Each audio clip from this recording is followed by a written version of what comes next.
With all the buzz around electric cars these days, you might think electric vehicle technology is something new, maybe something that began with Elon Musk's entry into the marketplace in 2008, less than 20 years ago. The fact is, the first cars, the most popular cars, were electric cars, and that was over 130 years ago. The journey of electric vehicles from the earliest to the Aptera is a long and winding road with sharp curves, potholes, and dead ends. In this episode, we'll take a look at how, despite all the obstacles, we finally got from here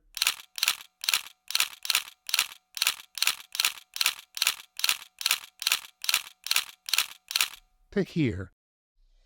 Hi, this is Bill, and welcome to Chasing Aptera, where I chronicle the trials and tribulations of purchasing, acquiring, transporting, and licensing this unique solar electric vehicle.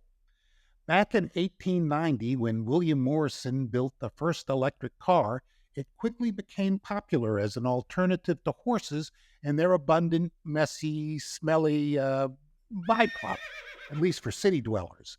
But in the early 1900s, Henry Ford introduced a new streamlined way of manufacturing and used it to create a gas-powered car that cost less than half the price of an electric car. Add to that the expansion of roads, making cars with range greater than what an electric car could provide practical for rural owners, and the discovery of Texas crude oil, which made gasoline very cheap, and well, electric cars became obsolete. Fast forward to 1990. Air pollution was becoming a health problem, especially in California. The state passed legislation mandating that starting in 1998, 2% of a manufacturer's automobiles sold in California had to be emissions-free, growing to 10% by 2003. So General Motors reluctantly built an electric car called the EV1. It was a two-passenger, two-door coupe with a range of approximately 45 to 135 miles, depending on driving conditions and battery state of charge.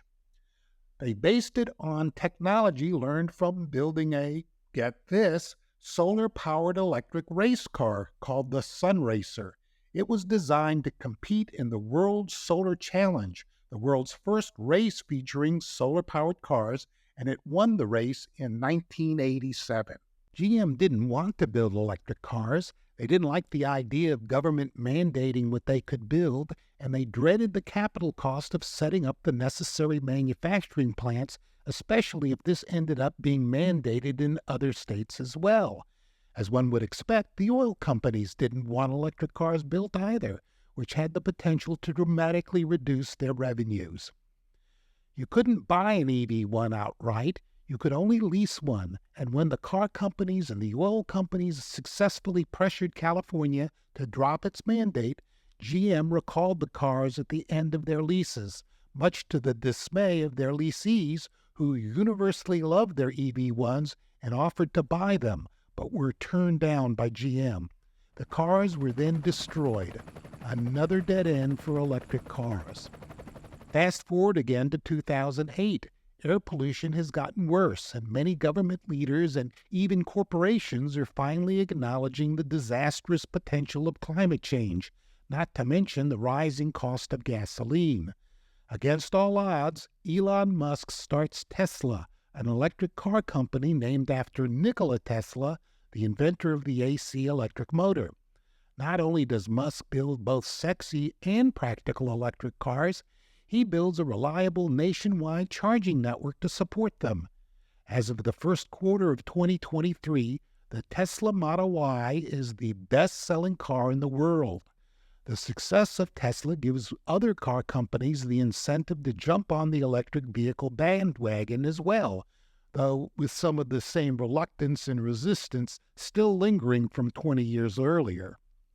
It was around the same time Tesla got its start that Steve Fambro and Chris Anthony got together and thought it would be a great idea to build the most efficient electric car ever that could go 300 miles on a charge.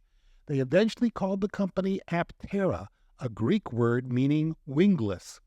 The teardrop shape of the Aptera is inspired by nature and is designed to minimize drag coefficients and reduce energy usage.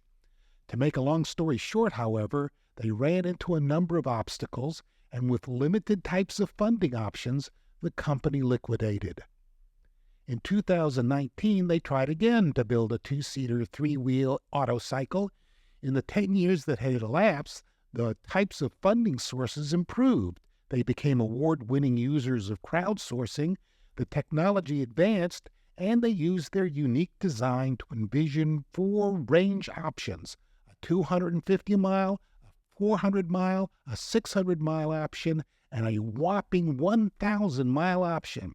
The vehicles are designed to use Tesla's charging network, and on top of that, Aptera patented technology that uses solar cells on the vehicles to produce up to an additional 40 miles of range per day. Having achieved a couple of their funding goals, but still looking for more investments, and with over 40,000 reservations, the first phase, what they're calling their launch edition, being the 400-mile range option, is predicted to go into production in late 2024 or early 2025. 130 years ago, the issue was horse pollution, and the solution was electric cars. Now the issue is air pollution and the impact of climate change, and the solution is still electric vehicles. Hopefully, thanks to companies like Tesla and Aptera, electric cars will once again be the most popular vehicles on the road. I hope you liked this episode. Please share this video with anyone who you think might enjoy it, and feel free to leave your comments and questions below. Thank you for watching, and I hope you'll join me for future episodes of Chasing Aptera.